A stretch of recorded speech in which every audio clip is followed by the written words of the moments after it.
Good afternoon, everybody. Now, before we get started, can I get a quick show of hands? Who here has used or been to an accident and emergency department this year? Wow, we've got quite a few hands going up. Well, you're not alone. Every day in England, over 140,000 people visit A&E. And that is a lot of people, and it's causing a huge problem. Today, we're going to show you how we've been using GIS to improve the delivery of urgent care and ultimately help the NHS to save lives. So, who are we and what do we do? Rich and I form part of the GIS team for NHS South, Central and West, or SCW.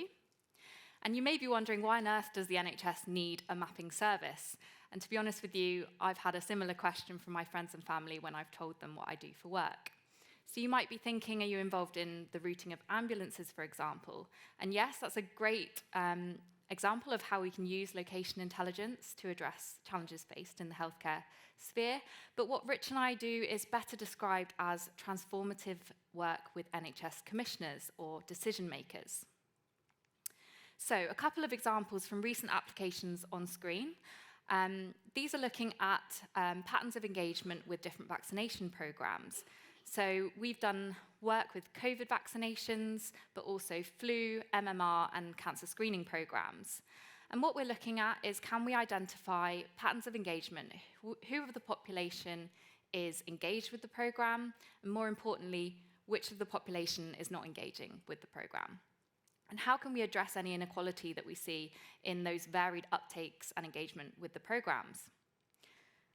We also do a lot of work with general practice, so managing GP populations, and we work off the principles of patient safety and patient choice, so ensuring that everyone always has a general practice, but also ensuring that everyone has a say in where they receive their care.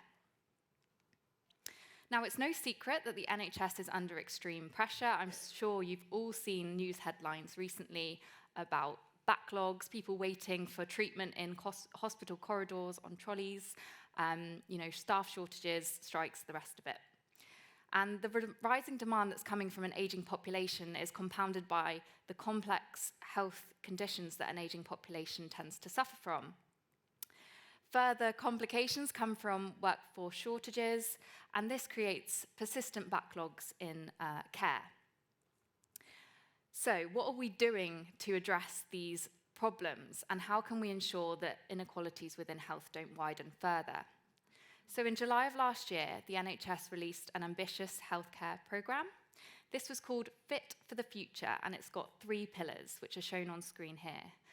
So, we've got a shift from analogue to digital, from hospital to community, and from sickness to prevention. So let's dive in a bit further and look at what this actually means. Fit for the Future is essentially a vision to transform the National Health Service into a neighbourhood health service. So the idea being that instead of funneling all the healthcare through our acute settings and overwhelming hospitals, we're delivering care closer to the community, closer to home by 2035.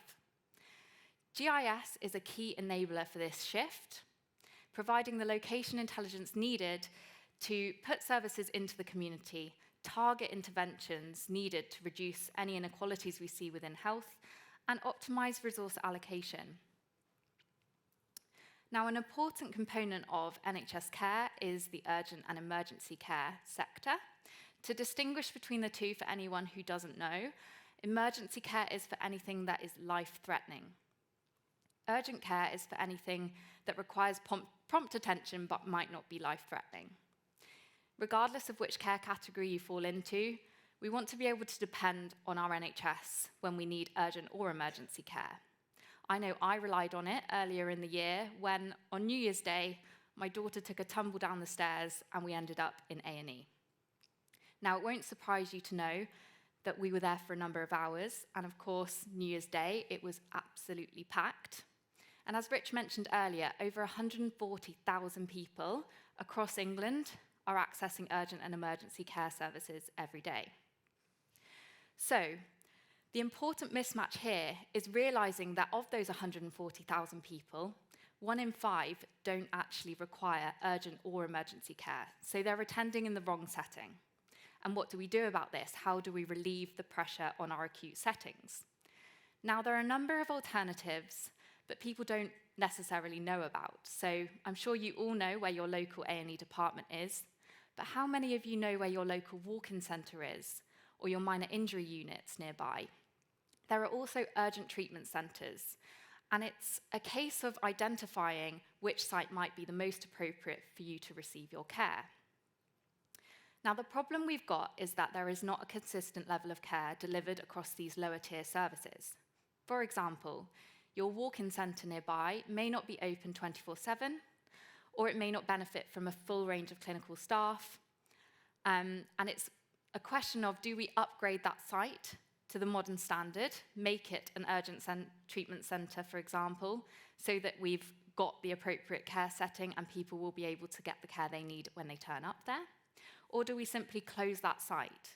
Now, these decisions are sensitive, and NHS decision makers or commissioners need to be informed when making such decisions. And that is where location intelligence is crucial.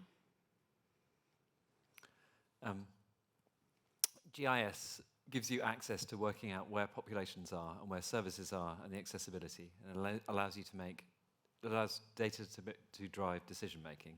This is a phrase we all hear an awful lot, but how do we actually do it? So we thought we'd show you an application we've developed to help NHS Devon use data to drive decision making. This is what it looks like. I think a lot of you will be familiar with the fact that it's an Esri experience, which is really useful because it means that we can concentrate on single themes without having anything too cluttered up. So, for example, the data sources, you've always got to have your data sources. Metadata is a single page, but it doesn't clutter up the rest of the map. They're all kept discrete. So we had a bit of a journey talking to our customers about how we should be involved, how we could help. And the very first bit we did was pretty simple, I suppose. It's simply a map of, so this is Devon, ICB, which is contiguous with the county. And the blue lines you can see are the localities of Devon, so north, south, east, and west. And the points you can see on there are the urgent and emergency care services that Josie spoke about earlier. So the red crosses are the emergency departments, so the big ones at acute hospitals. The blue ones are the couple that are up to speed, the urgent treatment centres with a full range of services. And the yellow ones are the really interesting ones here. So they're the minor injury units, the walk-in centres. You know, maybe they don't have X-ray, maybe they're not open 24 hours a day, but these are where the hard decisions need to be made. Could some of them be upgraded beneficially, or could some of them need to be closed? So the difficult decisions. So we started off with very little data, but this piqued Devon's interest, and we then got some activity data. So this is the kind of stuff we sometimes get at NHS. We don't always have at our fingertips, but when we can, it'll tell us things like origin, where do patients come from, destination, where are they receiving their care, information about their demographics, information about their care. So the first thing we did with it was this. So a second page, much richer. So you can see the same colours here, red for the emergency departments. They look like great big red Jupiters. And the size is a bivariate thematic showing you that they're delivering a lot more care. So obviously the red acute hospitals are very important for acute and urgent and emergency care. And the smaller ones, they're showing, again, they're proportional, showing you how much care is being delivered by the minor injury units and the walk-in centres and the urgent treatment centres.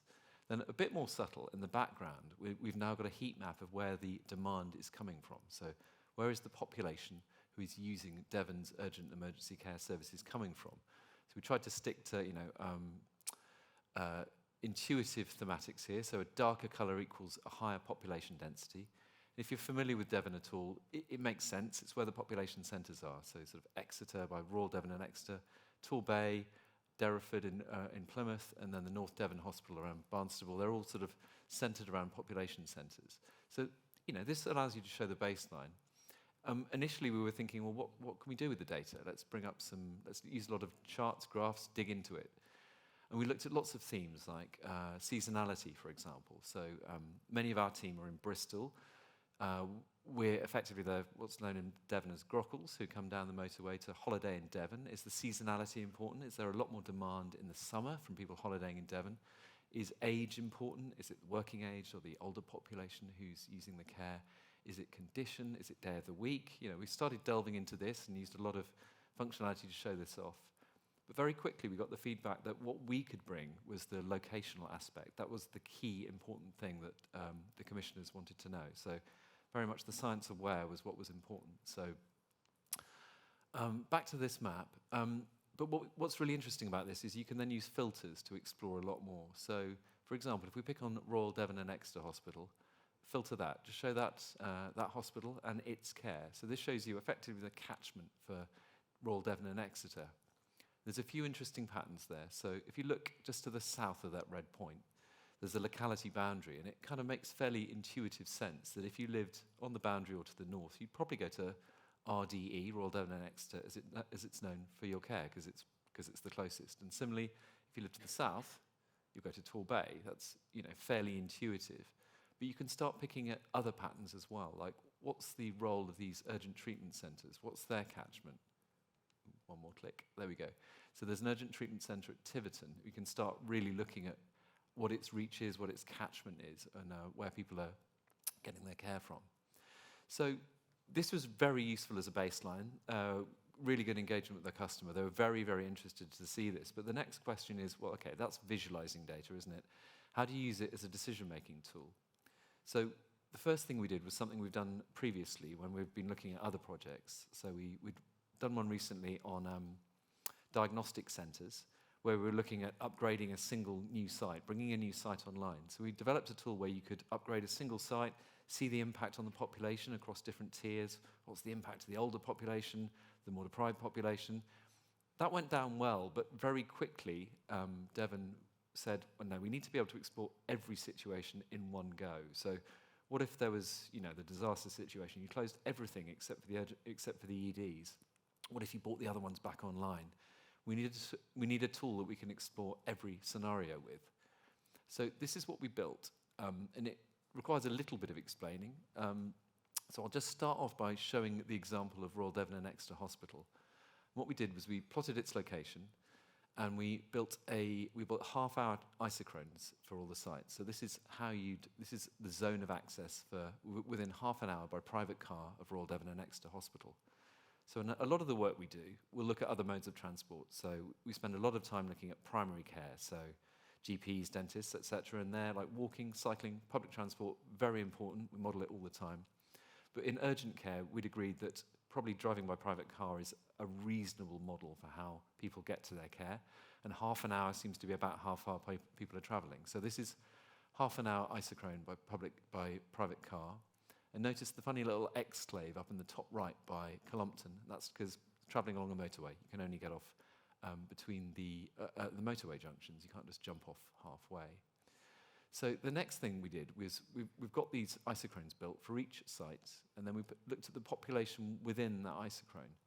Devon's got a population of about 1.2 million, and there's 274,000-ish people, which is about 22% of Devon's population. So this gives us a sort of very basic accessibility model for each site, but it's reproducible, so we can start building on it. So we did this for every single site. So this is with every site turned on, all of Devon's, and then we also added some across the border. So you can see a few in Cornwall, like Launceston, and there's also ones across the border in Somerset as well, because the population don't care where they get their care. They don't know what county they know what county they're in, but they don't care what ICB supplies their care. So you've got to model the ones on the boundary. So what you see here is a pattern of overlapping bands. There's dark orange indicates where you've got a lot of overlapping sites in terms of half-hour accessibility, and then you get some bare patches in the middle.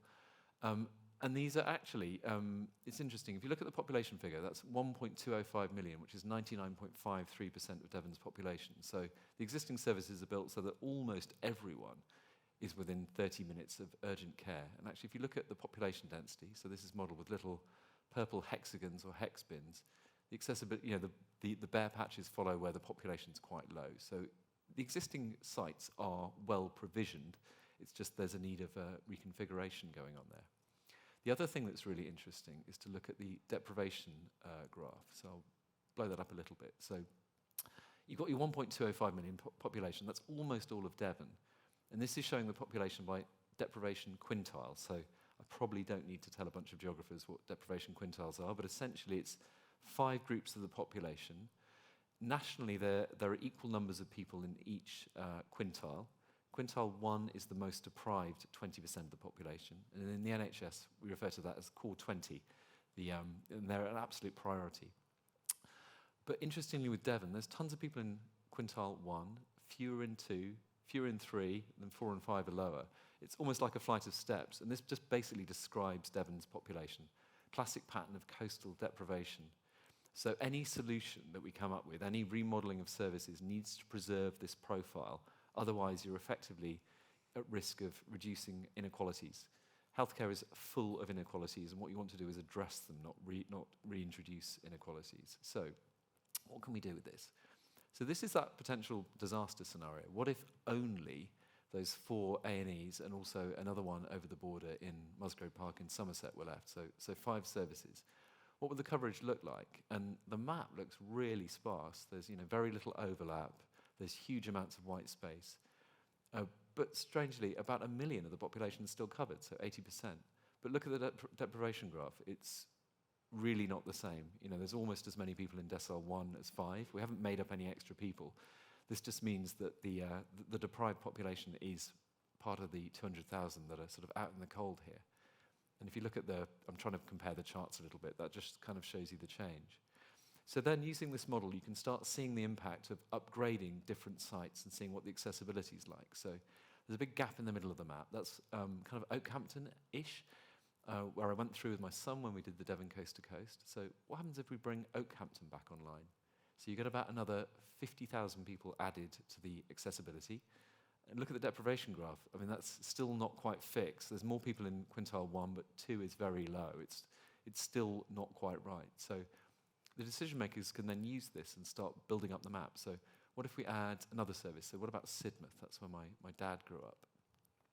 Sidmouth gives another 50,000 population. Deprivation graph still isn't quite right there. But you can see how this is a tool that decision makers can use directly to work out the modeling of different upgrades scenarios. So I'm just going to pass back to Josie for a final slide and a wrap up. Thank you, Rich. Brilliant demonstration, just showing how our tool can be used as a decision-making tool by NHS commissioners, answering those questions that they're grappling with. So which sites do we upgrade? Which sites do we close? But more importantly, what evidence are we basing those decisions on? And how is that going to impact the local community and the patients that we're trying to serve? So we've got a quote on screen here from James in Devon ICB, just showing the value that he found in using our tool and how it made his life easier when making decisions around equality and access. Rich and I are really proud of the work that we do at SCW, and the amount of learning that we've done from developing such a tool makes it really exciting to think that actually this is a scalable solution. The problems faced in urgent and emergency care aren't specific to Devon ICB. This is a solution that can be replicated across different systems, to help the NHS across the nation. So it's been great talking to you, and thank you very much.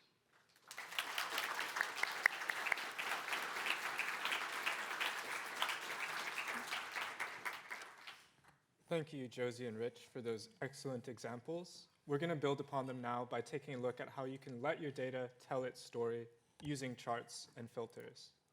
So this might seem a bit contentious in front of a GIS audience, but sometimes we need more than a map, and that's where charts and filters can help. First, it might just be hard to understand the data from symbology alone. If you look at the bottom right-hand corner there, you can't really make sense of it, and that's where charts can help. But even further, they can help you explore or highlight relationships in the data. So start to look at the relationship between speed and average speed here in Plymouth. Perhaps more interesting, charts can help people find the right view of the data. It's quite intuitive to start to use charts to filter out that data, start to look at health scores by decile, and then start to see that represented on the map. It's an intuitive way of filtering out the data. And that's important because it helps bring spatial insights to new audiences. Say a lot of us here in the room, we think of a lot of problems as spatial problems, and we want to extend that thinking to our colleagues and to the public. And that's where charts can help. They help bridge that gap and bring these spatial insights to new audiences. So today, let's look at a problem with Kieran where we can use charts and filters to help. So yeah, today we want to improve health through garden access. So in 2018, the UK government published a 25-year environment plan that acknowledges getting people better connected to the environment will more likely increase their health. It's been shown through research that older allotment gardeners have better mental and physical health than their compatriots who don't have access to gardens or green space for growing plants or produce. Allotments also offer great natural environments outside of the classroom for students to learn about nature, and many allotments offer courses with schools, primary schools, secondary schools, and local youth clubs to teach students and young people about the value and health benefits of gardening. So today, we want to try and find somewhere in Plymouth where we can build a new allotment, but this provides a difficult geographic challenge. Firstly, we want to know where it might benefit the most, so where do the people who are going to benefit the most live, where is there existing green space in Plymouth, and a few other factors. But then we also want to know where are the sites we can actually build these new green spaces. And I like building a map as much as the next guy, but flicking through 10 maps can take a lot of time and often be complex and confusing. So we're going to show you how you can use graphs to highlight key data sets from those maps to help us make informed decisions. So how exactly are we going to do that today, James? We're going to start with Map Viewer, which is actually a great place to explore your data and use charts to see those relationships within them. But then we're going to hand over to ArcGIS Instant Apps, which are a great way of presenting that data to different audiences, whether that's your colleagues or the public. Then we're going to dive into ArcGIS Dashboards, which is a great place to analyze that data further and to dynamically view it, start linking charts and spatial analysis together, and then finally wrap up with ArcGIS Experience Builder. We'll take a look at custom filters that help you flexibly share your data. So without further ado, let's jump into a live demo. So the first thing I've done is I've come into the ArcGIS Online Map Viewer, and I've brought in some data from the Living Atlas of factors that I think might influence where I want to build a new green space or allotment, if you will, in Plymouth. So I've got some deprivation data here that I've scored from 1, the most deprived areas, 10, the least deprived areas. I've done the same for living environment, these lighter blue colours, the worst living environments, darker blue, the best. I've done the same for health, worst health to best health. I've mapped out the areas of green space within LSOAs in Plymouth, 1 being the least, 10 being the most. And I've also mapped out, would help if I was turning off my other layers, wouldn't it? I've also mapped out over 65 population in Plymouth. And with flip of this, I want to know where the most over 65 so I can keep my scoring conditions the same. So 1 represents the highest values, 10 represents the lowest values. And I've done the same for the over 18 population as well. And when I flick through these layers, it becomes clearly quite quickly that the patterns throughout Plymouth for all of these change vastly. So just flicking through these maps is really, really difficult to get an understanding of where might best benefit from a new allotment. So the first thing I've done is I've created something called the Green Space Allocation Scoring System, or GRAS for short, trademark pending, where I've titled up all these scores together, and in this case, lower scores from 1, up areas that might have a greater need for green space, and higher scores that might have a less need for green space. And this is great, but it really hasn't narrowed down my search yet. So the first thing I've done is I've updated my pop-ups to include some bar charts. So I've gone to my pop-ups tab, added a bar chart, and I've decided to display the breakdown of the scores that go into this. So I'm going to click on this area over here, which we can see looks a bit lower than the areas around it, and load up the bar charts for that. And actually, we can see that although deprivation is quite high here and health is quite poor here, living environment is actually quite high, and we have a lot of under 18s in this area, so maybe this isn't the best place that I want to build my new allotment. I might also want to ask myself, actually, is there a need for new allotments in Plymouth, and will there be a need for them in the future? So I've brought in some other data. I've got the OS Open Green Space data that shows me the location and types of green space in Plymouth, and I've also brought in a table that shows me how Plymouth's population has changed between 2011 and 2024. And I've made some charts to look at this data. So the first chart I've made is I've made a pie chart that shows me the breakdown of types of green space in Plymouth. When I hover over the orange, that's my allotments or community growing space, we can see only 8.4% of the green space in Plymouth is allotments. So maybe we need a few more allotments in Plymouth. I've also produced a line chart that shows me the total population change and the population change in the under 18 and over 65 population. And actually, this isn't quite clearly showing me my under 18 and over 65 population.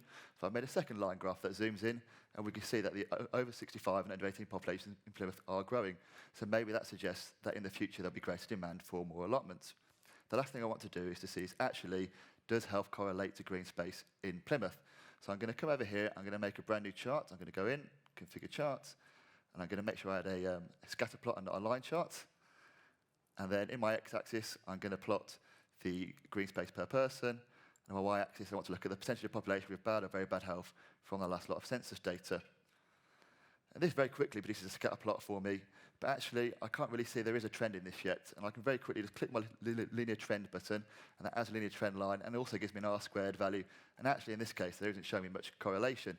And that's not really the point today, it's more to show you this is really quick and easy to make, and I can still come in here if I want to. I can change my text elements, I can change my background, the colour of my axis lines, and I can update my chart titles and axes really quickly. And the ArcGIS Online Map View is a really great place for me to start, as an analyst, start looking at this data and start thinking about where might best benefit from a new allotment. But let's say I want to give this to a colleague or a stakeholder who might be not so familiar with the ArcGIS Online Map Viewer. I want to make a really nice, simple app that they can explore the maps and charts I've made. So the first thing I need to do is save it. And then I'm going to come down here and I click Create Apps. It saves in a second. Here we go. And select Instant Apps. And there's loads of instant apps you can choose from, and they all have examples of how you can use them. I know today that, surprise, surprise, I want to make a chart viewer instant app, so I'm going to select this one. I'm going to keep it as the name it is for now, and that's going to load the instant app builder in Express mode for me. And in this, I can really quickly configure an instant app to show the data I want to show from my map. So let's make sure it's selected the right map first that I've just made. Yep, that's great. I can select how I want my charts to look. I can have them stacked or side by side. If I have them stacked, I can change the size of the panels. I'm going to leave them as medium. I can go next. I can change the name of my app if I want to change the name of my app, but I'll keep it as grass for now. I want to put on my layer list because I want to be able to flick through my layers and look at different layers. But I could have search if I had a bigger area to look for specific places I want to look at. I'm going to leave it in light mode, but I could have it in dark mode if I thought that was going to be better. And then I'm just going to click Publish, confirm Publish. And then it doesn't take too long, it feels like an age when you're up here. And I'm going to then view my published app. And the first thing this is going to do, it's going to load in that pie chart I made earlier, showing me the breakdown of green space in Plymouth. And when I go to where my allotments of green space is, if I click on this, it highlights the areas of green space in Plymouth for me, and I can see where we already have existing green space and where that overlies, and maybe I have a greater overlays and where I've got better or worse grass schools. I can turn this layer off if I think it's confusing me, and look at just my underlying grass score data, and I can start to look at some other data I've brought in. So here's a histogram I made earlier that shows a spread of scores. Maybe I want to look at areas where I've got lower scores and highlight those. And I can still go into my map, and it will load up my pop-ups that show me the breakdown. Of the factors that are contributing to my grass score, like under 18 population, over 65 population. I can also look at my scatter plot if I want to look at my scatter plots next to this. And the last thing I want to look at is my Plymouth population change. And again, I can have both of these side by side rather than have to flick between them like I had to do in the map viewer. And this just gives me a nice interactive instant app that I've really quickly made that my stakeholders and my colleagues can look at to start extracting information for themselves. But there's much more we can do than this if we start going into experience builders and dashboards, which is what James is going to talk us through now. So where dashboards really come into their own is the ability to start linking together different views of the data and different indicators and letting them talk to each other, as it were. So if we wanted to interrogate the lowest health scores by decile, we could select these from the bar chart and then start to see that data indicators change on the map itself. So we can start to look at different categories and start to see if that relationship between green space changes with this. And that's quite an intuitive way for a user to look at the data and then see it represented in the charts and the map at the same time. So at first, this is probably a decent dashboard, but there's a few things we can do to make this a bit more spatially aware and intuitive for a user. And the first thing is allowing the map to filter out the data. So if I go in here to the cog to configure how the map works, I'm actually going to look at using a tool called a map action, which allows the map's extent, i.e. where the map is looking at any given moment, to filter out the data, but importantly, update those indicators. So I'm going to toggle all of these on so we can take a look at them.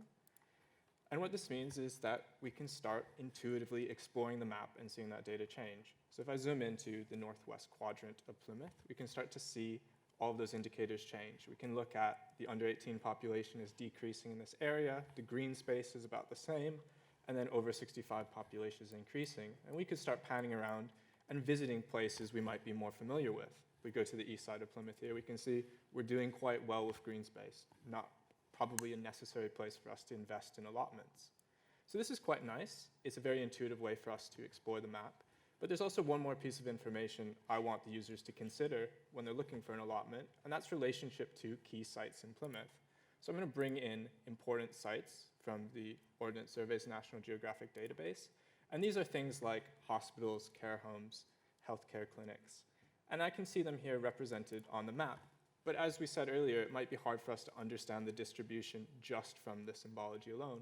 So what I want to do is I want to give my users a chart to help them explore this and see how this changes across Plymouth. So what I'm going to do is I'm going to create a serial chart real quick. I'm going to do it from that important sites layer. I'm just going to split them out by the description, i.e. what is it? Is it a healthcare, hospital, etc. And I'm going to add it into the map. But right now what this is showing me is the entire distribution. We haven't filtered out this data in any way. This is just the total schools, healthcare clinics across Plymouth. But what we can do is we can give the user one additional tool to help filter out this data more specifically. And that's instead of a map action, we're going to use a layer action, which allow users to select specific sites. In this case, it'll be lower super output areas, and then start to see the indicators update for those precise geographies that they're looking for.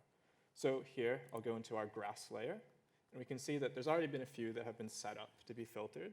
And some of these are quite easy because they contain the same data source. It powers the map, it powers the indicator.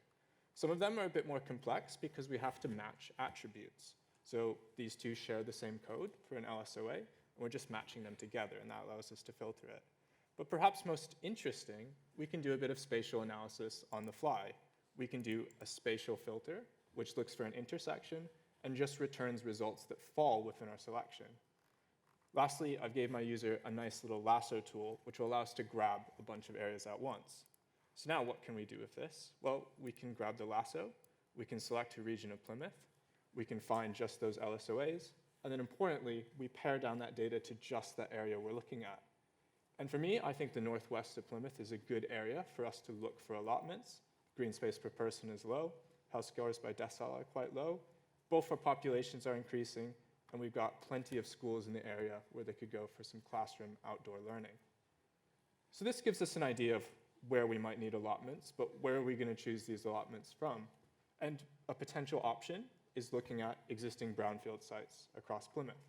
So we've got some of Plymouth's brownfield sites here on the map, but what I want users to be able to do is look for something that they're interested in. Today, it might be allotments. Tomorrow, it might be a new mixed-use residential building. What I can do is I can give users custom filters using the filter tool in Experience Builder that allows them to input specifically what they're after. If we take a look at the configuration of this, we can see that this filter is actually a combination of clauses that allow users to put in their own values. So in this case, I want users to be able to input what type of permission they're looking for from a brownfield site. And I can give them a specific list of choices to pull from. So does it have planning permission? Does it not have planning permission? Or maybe is it a potential site that might fall through that we might want to pay attention to? In addition, we can also allow people to put in exactly how many hectares they're looking for. A big site, a small site, and for us, we're probably looking for a decently sized one for these allotments. So now we have this filter set up. Let's take a look at what this looks like in the preview mode for Experience Builder. So if I pop this up, we can see that we've got those brownfield sites. And the first thing that I've done is I've still included a bit of a spatial filter to allow people to go and zoom into specific areas of the map that they're interested in. I'm interested in the northwest here. But perhaps more importantly, I want to use my attribute filter to pare down these sites. So I'm looking for a place that doesn't have planning permission, is greater than 1 hectare, and is not yet owned by a public authority. I'm going to toggle these on, and that will give me a fewer selection of sites to choose from. I'm going to take a look at this Tamar Valley School here. Click on it on the map. We can zoom to it. We can take a look at what this looks like.